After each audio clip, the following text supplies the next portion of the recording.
So how are you students? So last time we have did two part of that video in which we discuss about the what is mixture and then its types, that how many types of mixture. And now the next part is physical and chemical changes. First of all, we have to understand what is physical and chemical changes. So physical changes, if I speak or if I say in a layman language, then the physical change is a change in which no new substance is formed. It means ਕਿ ਜੇ ਆਪਾਂ ਕੋਈ ਦੋ ਜਾਂ ਦੋ ਤੋਂ ਜ਼ਿਆਦਾ substance ਨੂੰ ਮਿਕਸ ਕਰਦੇ ਹਾਂ ਤਾਂ ਉਹਦੇ ਨਾਲ ਕੋਈ ਨਵਾਂ ਸਬਸਟਾਂਸ ਨਹੀਂ ਬਣੂਗਾ। ਫੋਰ ਐਗਜ਼ਾਮਪਲ, ਅਗਰ ਮੈਂ ਸ਼ੂਗਰ ਤੇ ਸਾਲਟ ਨੂੰ ਆਪਸ 'ਚ ਮਿਕਸ ਕਰਨਾ ਤਾਂ ਕੋਈ ਨਵਾਂ ਸਬਸਟਾਂਸ ਨਹੀਂ ਬਣ ਰਿਹਾ ਉਹਦੇ 'ਚ। ਓਕੇ, ਉਹ ਦੋਨਾਂ ਨੂੰ ਆਪਾਂ ਅਲੱਗ ਵੀ ਕਰ ਸਕਦੇ ਹਾਂ, ਠੀਕ। ਸੋ ਉਹਦੇ ਅਲੱਗ ਮੈਥਡ ਹੋਣਗੇ। ਸੋ ਇੱਕ ਫਿਜ਼ੀਕਲ ਚੇਂਜ ਆ। ਜਾਂ ਮੈਂ ਅਗਰ ਕਿਸੇ ਕਾਗਜ਼ ਨੂੰ ਫਾੜ ਦੇਵਾਂ ਤਾਂ ਕੀ ਹੋਊਗਾ, ਉਹਦੇ 2 ਜਾਂ 3 ਟੁਕੜੇ ਹੋ ਜਾਣਗੇ, ਬਟ ਇਹ ਤਾਂ ਨਹੀਂ ਹੋ ਰਿਹਾ ਕਿ ਕਾਗਜ਼ ਦੀ ਕੋਈ ਹੋਰ ਪ੍ਰੋਪਰਟੀ ਬਣ ਗਈ। ਸੋ ਜਦੋਂ ਇਸ ਤਰ੍ਹਾਂ ਹੁੰਦਾ ਵਾ ਕੁਝ ਕਿ ਕੋਈ ਸਬਸਟਾਂਸ ਟੁੱਟਦਾ ਵਾ ਜਾਂ ਜੁੜਦਾ ਵਾ ਬਟ ਕੋਈ ਨਵਾਂ ਸਬਸਟਾਂਸ ਨਹੀਂ ਬਣ ਰਿਹਾ, ਉਹਨੂੰ ਆਪਾਂ ਕਹਿੰਦੇ ਹਾਂ ਕਿ ਇੱਕ ਫਿਜ਼ੀਕਲ ਚੇਂਜ ਆ, ਠੀਕ। ਹੁਣ ਦੂਸਰਾ ਵਾ ਇਹਦੇ 'ਚ ਕੈਮੀਕਲ ਚੇਂਜ। ਸੋ ਕੈਮੀਕਲ ਚੇਂਜ ਕੀ ਆ? ਕੈਮੀਕਲ ਚੇਂਜ ਹੁੰਦਾ ਵਾ ਜਿਹਦੇ 'ਚ ਕੀ ਹੁੰਦਾ ਵਾ ਕਿ ਕੋਈ ਨਵਾਂ ਸਬਸਟਾਂਸ ਬਣ ਰਿਹਾ ਵਾ।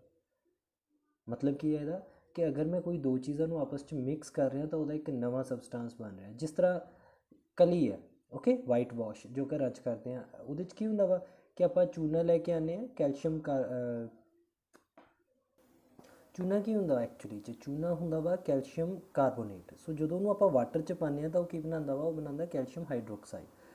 ਸੋ ਇਸ ਤਰ੍ਹਾਂ ਕੀ ਹੋ ਰਿਹਾ ਕਿ ਇੱਕ ਨਵਾਂ ਸਬਸਟਾਂਸ ਬਣ ਰਿਹਾ, ਚੀਜ਼ ਦਾ ਟੈਂਪਰੇਚਰ ਚੇਂਜ ਹੋ ਰਿਹਾ। ਸੋ ਕਿਸੇ ਵੀ ਕੈਮੀਕਲ ਚੇਂਜ ਲਈ 4 ਪ੍ਰੋਪਰਟੀਜ਼ ਮੈਟਰ ਕਰਦੀਆਂ ਨੇ। ਉਹਦੇ 'ਚ ਫਸਟ ਪ੍ਰੋਪਰਟੀ ਹੁੰਦੀ ਹੈ ਟੈਂਪਰੇਚਰ ਚੇਂਜ। ਅਗਰ ਕਿਸੇ ਸਬਸਟਾਂਸ ਦੇ ਟੁੱਟਣ ਨਾਲ ਜਾਂ ਜੁੜਨ ਨਾਲ ਟੈਂਪਰੇਚਰ ਚੇਂਜ ਹੋ ਰਿਹਾ ਵਾ, ਠੀਕ, ਫਸਟ ਸਟੈਪ ਹੋ ਗਿਆ ਇਹ। ਸੈਕਿੰਡ, ਉਹਦੀ ਸਟੇਟ ਚੇਂਜ ਹੋ ਰਹੀ ਹੈ, ਮਤਲਬ ਮੈਟਰ ਦੀਆਂ 3 ਸਟੇਟਸ ਨੇ, ਓਕੇ, ਸੋਲਿਡ, ਲਿਕੁਇਡ, ਗੈਸ। ਔਰ ਅਗਰ ਉਸ ਸਬਸਟਾਂਸ ਦੀ ਟੁੱਟਣ ਤੋਂ ਬਾਅਦ ਜਾਂ ਜੁੜਨ ਤੋਂ ਬਾਅਦ ਉਹਦੀ ਸਟੇਟ ਚੇਂਜ ਹੋ ਜਾਂਦੀ ਹੈ ਤਾਂ ਇਹ ਸੈਕਿੰਡ ਪੁਆਇੰਟ ਹੋ ਗਿਆ, ਠੀਕ। ਥਰਡ ਪੁਆਇੰਟ ਕੀ ਹੈ ਇਹਦੇ 'ਚ? ਥਰਡ ਪੁਆਇੰਟ ਆ ਇਵੈਲੂਏਸ਼ਨ ਆਫ ਔਰ ਇਵੋਲਵ ਹੁੰਦੀ ਹੈ ਗੈਸ, ਓਕੇ। ਗੈਸ ਜੋ ਆ ਰਿਲੀਜ਼ ਹੋਊਗੀ ਉਹਦੇ 'ਚ, ਇਹ ਉਹਦਾ ਥਰਡ ਪੁਆਇੰਟ ਹੋ ਗਿਆ ਕਿ ਗੈਸ ਰਿਲੀਜ਼ ਹੋ। ਐਂਡ ਫੋਰਥ ਪੁਆਇੰਟ ਇਹਦੇ 'ਚ ਕੀ ਹੁੰਦਾ? ਫੋਰਥ ਪੁਆਇੰਟ ਹੁੰਦਾ ਕਲਰ। ਬਹੁਤ ਟਾਈਮ ਇਸ ਤਰ੍ਹਾਂ ਹੁੰਦਾ ਕਿ ਕੁਝ ਕੈਮੀਕਲ ਸਬਸਟਾਂਸ ਨਾਲ ਉਹਦਾ ਕਲਰ ਵੀ ਚੇਂਜ ਹੋ ਜਾਂਦਾ। ਇਹਦੀ ਦੂਸਰੀ ਐਗਜ਼ਾਮਪਲ ਮੈਂ ਤੁਹਾਨੂੰ ਦਿੰਦਾ ਵਾ। ਦੂਸਰੀ ਐਗਜ਼ਾਮਪਲ ਇਹਦੀ ਆਉਂਦੀ ਹੈ ਜੋ ਘਰਾਂ 'ਚ ਐਮਸੀਲ ਯੂਜ਼ ਕਰਦੇ ਹੋ। ਅਗਰ ਤੁਸੀਂ ਦੇਖਿਆ ਹੋਵੇ ਤਾਂ ਉਹ 'ਚ 2 ਪ੍ਰੋਡਕਟ ਹੁੰਦੇ ਆ, ਠੀਕ। ਉਹ 2 ਪ੍ਰੋਡਕਟ ਨੂੰ ਤੁਸੀਂ ਮਿਕਸ ਕਰਦੇ ਆ ਤਾਂ ਉਹ ਇੱਕ ਹਾਰਡ ਸਬਸਟਾਂਸ ਬਣਦਾ। ਅਦਰਵਾਈਜ਼ ਉਹ ਕੀ ਹੈ, ਜਿਸ ਤਰ੍ਹਾਂ ਮਰਜ਼ੀ ਉਹਨੂੰ ਲਗਾਈ ਜਾਓ, ਉਹ ਯੂਜ਼ੇਬਲ ਨਹੀਂ ਹੈ। ਸੋ ਉਹ 2 ਕੈਮੀਕਲ ਕੰਪਾਊਂਡ ਹੁੰਦੇ ਆ, ਆਪਸ 'ਚ ਜੁੜਨ ਤੋਂ ਬਾਅਦ ਇੱਕ ਨਿਊ ਸਬਸਟਾਂਸ ਕ੍ਰੀਏਟ ਕਰਦੇ ਆ। ਸੋ ਇਸ ਤਰ੍ਹਾਂ ਦੇ ਜੋ ਚੇਂਜਸ ਹੁੰਦੇ ਆ, ਐਸੇ ਚੇਂਜਸ ਨੂੰ ਆਪਾਂ ਕੀ ਕਹਿੰਦੇ ਆ? Chemical changes. ਸੋ ਹੁਣ ਅਗਰ ਮੈਂ ਐਗਜ਼ਾਮਪਲਸ ਦੀ ਗੱਲ ਕਰਾਂ ਕਿ ਫਿਜ਼ੀਕਲ ਜਾਂ ਕੈਮੀਕਲ ਚੇਂਜ ਦੀ ਐਗਜ਼ਾਮਪਲ ਕੀ ਹੈ।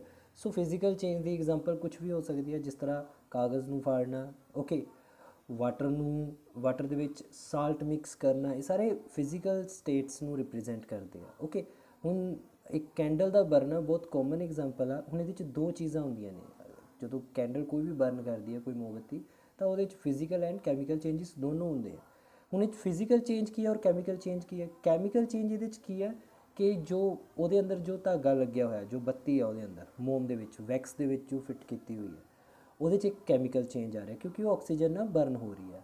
ਔਰ ਸਾਈਮਲਟੇਨੀਅਸਲੀ ਜੋ ਉਹਦੇ 'ਚ ਵੈਕਸ ਲੱਗੀ ਹੈ, ਜੋ ਮੋਮ ਆ, ਉਹ ਕੀ ਹੋ ਰਿਹਾ? ਉਹ ਮੈਲਟ ਹੋ ਕੇ ਉਨੀ ਦੀ ਉਨੀ ਵਾਪਸ ਰਹਿ ਜਾਂਦੀ। ਉਹ ਇੱਕ ਕੀ ਹੈ? ਉਹ ਇੱਕ ਫਿਜ਼ੀਕਲ ਚੇਂਜ ਆ, ਓਕੇ।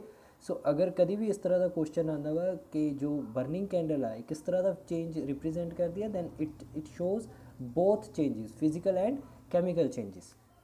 ਹੁਣ ਦੂਸਰੀ ਐਗਜ਼ਾਮਪਲ ਆਪਾਂ ਗੱਲ ਕਰਦੇ ਹਾਂ ਕੈਮੀਕਲ ਚੇਂਜਸ ਦੀ। ਕੈਮੀਕਲ ਚੇਂਜਸ 'ਚ ਸਭ ਤੋਂ ਕਾਮਨ ਜੋ ਆ ਉਹ ਆ ਰਸਟਿੰਗ ਆਫ ਆਇਰਨ। ਆਇਰਨ ਨੂੰ ਰਸਟ ਲੱਗ ਜਾਂਦਾ ਵਾ। ਆਇਰਨ ਨੂੰ ਰਸਟ ਕਿਸ ਤਰ੍ਹਾਂ ਲੱਗਦਾ? ਕਿਉਂਕਿ ਜੋ ਆਇਰਨ ਹੈ ਇਹ ਰਿਐਕਟ ਕਰਦਾ ਵਾ ਆਕਸੀਜਨ ਨਾਲ ਜਦੋਂ ਇਹਨੂੰ ਵਾਟਰ ਮਿਲਦਾ ਵਾ। ਜਿਸ ਤਰ੍ਹਾਂ ਅਗਰ ਬਾਰਿਸ਼ 'ਚ ਕੋਈ ਆਇਰਨ ਆਰਟੀਕਲ ਆਪਾਂ ਰੱਖਤਾ ਕੁਝ ਵੀ, ਤਾਂ ਥੋੜ੍ਹੇ ਟਾਈਮ ਬਾਅਦ ਉਹਨੂੰ ਕੀ ਹੁੰਦਾ ਵਾ ਕਿ ਉਹਨੂੰ ਰਸਟ ਲੱਗਣੀ ਸ਼ੁਰੂ ਹੋ ਜਾਂਦੀ ਹੈ। ਸੋ ਰਸਟਿੰਗ ਕੀ ਹੈ ਐਕਚੁਅਲੀ 'ਚ? ਰਸਟਿੰਗ ਆਪਣੇ ਆਪ 'ਚ ਇੱਕ ਕੈਮੀਕਲ ਚੇਂਜ ਆ, ਓਕੇ। ਫਿਜ਼ੀਕਲ ਚੇਂਜ 'ਚ ਹੋਰ ਬਹੁਤ ਕੁਛ ਆ ਜਾਂਦਾ ਵਾ, ਜਿਸ ਤਰ੍ਹਾਂ ਕਟਿੰਗ ਆਫ ਟਰੀਜ਼ ਇੱਥੇ ਲਿਖਿਆ ਹੋਇਆ ਵਾ, melting. these are some examples: cutting of trees, melting of the butter in a pan, okay. These 2 examples are of physical change. Rusting of almirah is a chemical change. Boiling of water to form steam, it is a physical change, क्योंकि जो vapour तुसी collect करोगे ना वो वापस water बन जाऊगा। ठीक। passing of electric current through a water and the water break down into the hydrogen and oxygen gas, so it is a chemical change. dissolving common salt in a water, so it is a physical change. okay, evaporate करके water ਤੁਸੀਂ ਦੁਬਾਰਾ ਨਮਕ ਪਾ ਸਕਦੇ ਹੋ, so ਇਹ ਇੱਕ physical change ਹੈ।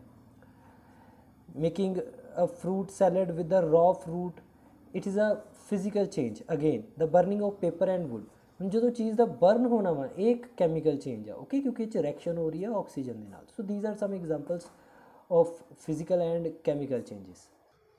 ਸੋ ਹੁਣ ਜੋ ਨੈਕਸਟ ਕੁਐਸਚਨ ਆਉਂਦਾ, ਆਪਾਂ ਗੱਲ ਕਰ ਲਈ ਬਹੁਤ ਸਾਰੀ ਮਿਕਸਚਰ ਬਾਰੇ, ਸੋਲੂਸ਼ਨ ਬਾਰੇ, ਸਸਪੈਂਸ਼ਨ ਬਾਰੇ, ਉਸ ਤੋਂ ਬਾਅਦ ਇਹਨਾਂ ਨੂੰ ਅਲੱਗ ਕਿਵੇਂ ਕਰ ਸਕਦੇ ਆ ਉਹਦੇ ਬਾਰੇ ਆਪਾਂ ਮੈਟਰ ਬਾਰੇ ਵੀ ਪੜ੍ਹ ਚੁੱਕੇ ਹਾਂ। ਬਟ ਹੁਣ ਕੁਐਸਚਨ ਆਉਂਦਾ ਕਿ ਪਿਓਰ ਸਬਸਟੈਂਸ ਕਿਹਨੂੰ ਕਹਿ ਸਕਦੇ ਆਪਾਂ। ਸੋ ਪਿਓਰ ਸਬਸਟੈਂਸ ਜੋ ਹੁੰਦੇ ਆ ਇਹ ਉਹ ਸਬਸਟੈਂਸ ਆ ਜਿਨ੍ਹਾਂ 'ਚ ਕੋਈ ਮਿਲਾਵਟ ਨਹੀਂ ਹੁੰਦੀ ਐਕਚੁਅਲੀ 'ਚ। ਓਕੇ, ਬਿਲਕੁਲ ਪਿਓਰ ਹੁੰਦੇ ਆ ਆਪਣੇ ਆਪ 'ਚ, ਇੱਕ ਪਿਓਰ ਜੋ ਚੀਜ਼ ਆ ਉਹਨੂੰ ਆਪਾਂ ਕੀ ਕਹਿੰਦੇ ਆ, ਪਿਓਰ ਸਬਸਟੈਂਸ। ਸੋ ਇਹਦੇ 'ਚ ਦੋ ਬਰੋਡਲੀ ਕੈਟਾਗਰੀਜ਼ ਹੁੰਦੀਆਂ ਨੇ, first is elements and other one is compounds.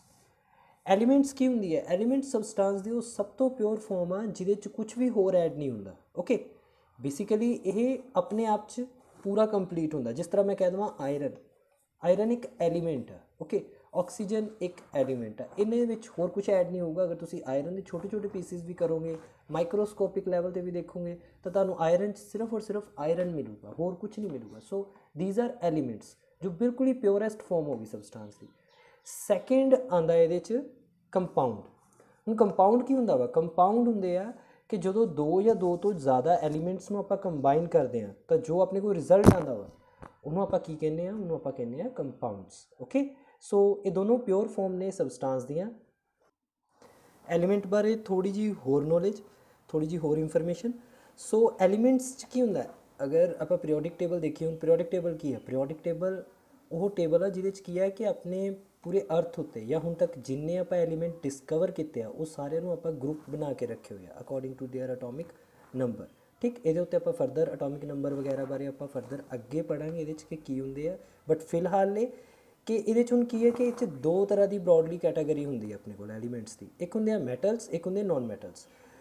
And 8th class 'ਚ ਤੁਸੀਂ ਸਾਰਿਆਂ ਨੇ ਮੈਟਲ ਐਂਡ ਨੋਨ ਮੈਟਲ ਪੜ੍ਹਿਆ ਹੋਇਆ ਵਾ ਬਹੁਤ ਅੱਛੇ ਤਰੀਕੇ ਨਾਲ। ਤੁਹਾਨੂੰ ਪਤਾ ਮੈਟਲਸ ਕੀ ਨੇ, ਨੋਨ ਮੈਟਲਸ ਕੀ ਹੈ। ਓਕੇ, ਸੋ ਇਹ ਦੋ ਟਾਈਪਸ ਨੇ ਇਹਦੀਆਂ। ਮੈਟਲਸ ਤੁਹਾਨੂੰ ਪਤਾ ਵਾ good conductor of heat and electricity ਹੁੰਦੇ ਆ। ਮੈਟਲ ਸ਼ਾਈਨੀ ਸਰਫੇਸ ਹੁੰਦਾ, ਮੈਟਲ ਮੇਲੇਬਲ ਹੁੰਦੇ ਆ, ਮੈਟਲ ਸਨੋਰਸ ਹੁੰਦੇ ਆ, ਮੈਟਲਸ ਸ਼ਾਈਨਿੰਗ ਹੁੰਦੇ ਆ। ਓਕੇ, ਸੋ ਇਸੇ ਤਰ੍ਹਾਂ ਜੋ ਨੋਨ ਮੈਟਲਸ ਹੁੰਦੀਆਂ ਨੇ, ਨੋਨ ਮੈਟਲ ਇਸ ਤਰ੍ਹਾਂ ਦੀਆਂ ਪ੍ਰੋਪਰਟੀਜ਼ ਐਗਜ਼ਿਸਟ ਨਹੀਂ ਕਰਦੀਆਂ। ਮਤਲਬ ਜੋ ਨੋਨ ਮੈਟਲਸ ਨੇ ਉਹਨਾਂ 'ਚ ਇਹ ਪ੍ਰੋਪਰਟੀਜ਼ ਨਹੀਂ ਹੁੰਦੀਆਂ। ਮੈਟਲਸ, ਨੋਨ ਮੈਟਲਸ ਜੋ ਹੁੰਦੀਆਂ ਵਾ ਜਨਰਲੀ ਹਾਰਡ ਹੁੰਦੀਆਂ ਨੇ। ਓਕੇ, ਸੋ ਟੈਂਸਾਈਲ ਨਹੀਂ ਹੁੰਦੀਆਂ, ਮਤਲਬ ਨਰਮ ਨਹੀਂ ਹੁੰਦੀਆਂ, ਇਹਨਾਂ 'ਚ ਇਲਾਸਟਿਸਿਟੀ ਨਹੀਂ ਹੁੰਦੀ। ਦੂਸਰਾ ਕੀ ਹੈ ਕਿ ਇਹ poor conductor of electricity and heat ਹੁੰਦੇ ਆ। ਮਤਲਬ ਬੈਡ ਕੰਡਕਟਰ ਨਹੀਂ ਕਹਿ ਸਕਦੇ, ਪੂਅਰ ਕੰਡਕਟਰ ਕਹਾਂਗੇ ਇੱਥੇ ਆਪਾਂ, ਕਿਉਂਕਿ ਇਹਦੇ 'ਚੋਂ ਹੀਟ ਐਂਡ ਇਲੈਕਟ੍ਰੀਸਿਟੀ ਪਾਸ ਤਾਂ ਹੁੰਦੀ ਹੈ ਬਟ ਬਹੁਤ ਇੰਨੇ ਥੋੜ੍ਹੇ ਅਮਾਊਂਟ 'ਚ ਹੁੰਦੀ ਕਿ ਆਪਾਂ ਇਹਨੂੰ ਇਗਨੋਰ ਕਰ ਸਕਦੇ ਹਾਂ। ਠੀਕ ਹੈ, ਹੋ ਗਿਆ। ਸੋ ਨਾ ਤਾਂ ਇਹਦੇ 'ਚ ਲਸਟਰਸ ਹੁੰਦਾ, ਨਾ ਹੀ ਇਹ ਮੈਲੇਬਲ ਹੁੰਦੀਆਂ ਨੇ। ਠੀਕ, ਹੁਣ ਉਸ ਤੋਂ ਬਾਅਦ ਇੱਕ ਦੋ ਕਹਿ ਸਕਦੇ ਆਪਾਂ ਇਹਦੇ 'ਚ ਮੈਟਲਸ ਦੇ ਵਿੱਚ ਕੁਛ ਇੱਕ ਚੀਜ਼ਾਂ ਸਪੈਸ਼ਲ ਕੇਸ 'ਚ ਆਉਂਦੀਆਂ ਨੇ। ਜਿਸ ਤਰ੍ਹਾਂ ਕਿ ਕਿਹਦੀ ਗੱਲ ਕਰ ਰਹੇ ਆਪਾਂ, ਮਰਕਰੀ ਦੀ। ਮਰਕਰੀ ਇੱਕ ਐਸੀ ਮੈਟਲ ਆ ਜੋ ਕੀ ਹੈ ਕਿ liquid at room temperature. Similarly ਕੁਛ ਇੱਕ ਨੋਨ ਮੈਟਲਸ ਇਸ ਤਰ੍ਹਾਂ ਦੀਆਂ ਨੇ ਜੋ ਸ਼ਾਈਨਿੰਗ ਹੁੰਦੀਆਂ ਨੇ, ਜਿਸ ਤਰ੍ਹਾਂ ਕਲੋਰੀਨ, ਆਇਓਡੀਨ। ਸੋ ਇਹ ਸਾਰੀਆਂ ਕੀ ਨੇ, ਸ਼ਾਈਨਿੰਗ ਹੁੰਦੀਆਂ ਨੇ, ਜਦਕਿ ਆਪਾਂ ਕਹਿ ਰਹੇ ਕਿ ਜੋ ਨੋਨ ਮੈਟਲਸ ਨੇ ਉਹ ਸ਼ਾਈਨਿੰਗ ਨਹੀਂ ਹੁੰਦੀਆਂ। ਓਕੇ, ਸੋ ਇਸ ਤਰ੍ਹਾਂ ਦੇ ਇਹਨਾਂ ਦੇ ਸਪੈਸ਼ਲ ਕੇਸਿਸ ਵੀ ਹੁੰਦੇ ਆ। So metal, non metal, compound and elements, ਇਹਦੇ ਬਾਰੇ ਆਪਾਂ ਜਾਣ ਲਿਆ। ਹੁਣ ਆਪਾਂ ਮਿਕਸਚਰ ਐਂਡ ਕੰਪਾਊਂਡ 'ਚ ਥੋੜ੍ਹਾ ਜਿਹਾ ਡਿਫਰੈਂਸ ਦੇਖੀਏ ਕਿ ਅਗਰ ਡਿਫਰੈਂਸ ਕੀ ਹੈ। ਸੋ ਫਸਟ ਪੁਆਇੰਟ ਕੀ ਹੈ ਇਹਦੇ 'ਚ, elements or the compound just mix together to form the mixture and no new substance is formed. Mixture 'ਚ ਕੀ ਹੁੰਦਾ, ਮੈਂ ਆਲਰੇਡੀ ਦੱਸ ਚੁੱਕਾ ਕਿ ਕੋਈ ਨਿਊ ਕੰਪਾਊਂਡ ਨਹੀਂ ਬਣਦਾ। ਮਿਕਸਚਰ ਇੱਕ ਫਿਜ਼ੀਕਲ ਚੇਂਜ ਆ। Okay, but on the other hand compound 'ਚ ਕੀ ਹੁੰਦਾ ਵਾ, ਕੰਪਾਊਂਡ 'ਚ ਹੁੰਦਾ ਵਾ ਇੱਕ ਨਿਊ ਸਬਸਟੈਂਸ ਜੋ ਫੋਰਮਡ ਹੁੰਦਾ ਵਾ। ਠੀਕ, ਕੰਪਾਊਂਡ ਦੇ ਵਿੱਚ। So it is a chemical change. Mixture has a variable composition. Mixture 'ਚ ਕੀ ਹੈ, ਤੁਸੀਂ ਕੋਈ ਵੀ ਕੁਆਂਟਿਟੀ ਦੋ ਸਬਸਟੈਂਸ ਦੀ ਐਡ ਕਰ ਸਕਦੇ ਹੋ ਕਿ ਇੰਨੇ ਪਾਰਟ, 2 ਪਾਰਟ ਅਗਰ ਮੈਂ ਸ਼ੂਗਰ ਦੇ ਪਾਤੇ, 3 ਪਾਰਟ ਮੈਂ ਸਾਲਟ ਦੇ ਪਾਤੇ, ਤਾਂ ਮੈਂ ਇਹਨਾਂ ਨੂੰ ਚੇਂਜ ਵੀ ਕਰ ਸਕਦਾ ਹਾਂ। मैं ਸਾਲਟ ਦੇ 10 ਪਾਰਟ ਪਾ ਦੇਵਾਂ, ਸ਼ੂਗਰ ਦਾ 1 ਪਾਰਟ ਪਾ ਦੇਵਾਂ, ਤਾਂ ਇਹ ਮਿਕਸ ਹੋ ਜਾਣਗੇ, ਇਹਦੇ 'ਚ ਕੋਈ ਪ੍ਰੋਬਲਮ ਨਹੀਂ ਆਊਗੀ। ਸੋ ਵੇਰੀਏਬਲ ਦਾ ਮਤਲਬ ਹੁੰਦਾ ਹਰ ਤਰ੍ਹਾਂ ਦੀ ਕੰਪੋਜੀਸ਼ਨ ਹੋ ਸਕਦੀ ਹੈ ਇਹਦੇ 'ਚ। ਔਨ ਦਾ ਅਦਰ ਹੈਂਡ ਜੋ ਕੰਪਾਊਂਡ ਨੇ ਇਹਨਾਂ 'ਚ ਕੀ ਹੈ, ਇਹਦੇ 'ਚ ਫਿਕਸ ਹੁੰਦੀ ਹੈ ਕੰਪੋਜੀਸ਼ਨ ਹਮੇਸ਼ਾ। ਹੁਣ ਫਿਕਸ ਦਾ ਕੀ ਮਤਲਬ ਆ? ਫਿਕਸ ਦਾ ਮਤਲਬ ਆ ਜਿਸ ਤਰ੍ਹਾਂ ਵਾਟਰ ਦੀ ਐਗਜ਼ਾਮਪਲ ਲੈਂਦੇ ਆਪਾਂ, ਕੀ ਹੁੰਦਾ ਵਾਟਰ ਦਾ ਕੈਮੀਕਲ ਫਾਰਮੂਲਾ H2O, ਠੀਕ। ਹੁਣ ਜੋ H2O ਆ ਇਹਦੇ 'ਚ ਕੀ ਆ ਕਿ 2 ਹਾਈਡਰੋਜਨ ਔਰ 1 ਆਕਸੀਜਨ ਦਾ ਐਲੀਮੈਂਟ ਆ, ਠੀਕ। ਹੁਣ ਜਿੰਨੇ ਮਰਜ਼ੀ ਹਾਈਡਰੋਜਨ ਇਕੱਠੇ ਕਰ ਲਓ ਤੁਸੀਂ, ਜਿੰਨੇ ਮਰਜ਼ੀ ਆਕਸੀਜਨ, ਉਹਨਾਂ ਦੀ ਕੰਪੋਜੀਸ਼ਨ ਜੋ ਆ ਹਮੇਸ਼ਾ ਇਸੇ ਤਰ੍ਹਾਂ ਦੀ ਹੀ ਰਹਿਣੀ ਹੈ, H2O। ਸੋ ਇਹਦੇ 'ਚ ਕੀ ਆ, ਇੱਕ ਫਿਕਸ ਕੰਪੋਜੀਸ਼ਨ ਹੁੰਦੀ ਹੈ ਜੋ ਕੰਪਾਊਂਡ ਹੁੰਦੇ ਆ, ਠੀਕ। ਹੁਣ ਥਰਡ ਪੁਆਇੰਟ ਦੇਖੋ ਯਾਰ, a mixture show the property of constituent substance. ਮਤਲਬ ਅਗਰ ਮੈਂ ਨਮਕ ਔਰ ਸ਼ੂਗਰ ਨੂੰ ਮਿਕਸ ਕਰ ਰਿਹਾ ਤਾਂ ਉਹ ਉਹਨਾਂ ਦੀ ਹੀ ਪ੍ਰੋਪਰਟੀ ਸ਼ੋ ਕਰੂਗਾ। ਅਗਰ ਟੇਸਟ ਕਰੋਗੇ ਤੁਹਾਨੂੰ ਨਮਕ ਦਾ ਟੇਸਟ ਵੀ ਆਊਗਾ ਔਰ ਸ਼ੂਗਰ ਦਾ ਵੀ, ਔਰ ਜੋ ਜੋ ਉਹਨਾਂ ਦੀਆਂ ਪ੍ਰੋਪਰਟੀਜ਼ ਨੇ ਉਹ ਵੀ ਐਜ਼ ਇਟ ਇਜ਼ ਰਹਿਣਗੀਆਂ। ਬਟ ਇਨ ਕੇਸ ਆਫ ਜਦੋਂ ਆਪਾਂ ਗੱਲ ਕਰ ਰਹੇ ਕੰਪਾਊਂਡਸ ਦੀ, ਤਾਂ ਜਿਹੜਾ ਨਵਾਂ ਸਬਸਟਾਂਸ ਬਣਦਾ ਉਹਦੀਆਂ ਸਾਰੀਆਂ ਪ੍ਰੋਪਰਟੀਆਂ ਬਿਲਕੁਲ ਡਿਫਰੈਂਟ ਹੁੰਦੀਆਂ ਵਾ ਆਪਣੇ ਜੋ ਪੇਰੈਂਟ ਉਹਨਾਂ ਦੇ ਐਲੀਮੈਂਟ ਆ ਜਾਂ ਪੇਰੈਂਟ ਸਬਸਟਾਂਸ ਆ ਜੋ ਉਹਨਾਂ ਨਾਲੋਂ ਬਿਲਕੁਲ ਡਿਫਰੈਂਟ ਪ੍ਰੋਪਰਟੀਜ਼ ਸ਼ੋ ਕਰ ਸਕਦਾ ਇੱਕ ਕੰਪਾਊਂਡ। फोर्थ पॉइंट की है, the constituents can be separated fairly easily by physical method. Physical method होंगे जिन्होंने तुम देख सकते हो, अपने हत्थों नाल कर सकते हो, ठीक है, टच करके फील करके अलग कर सकते हो।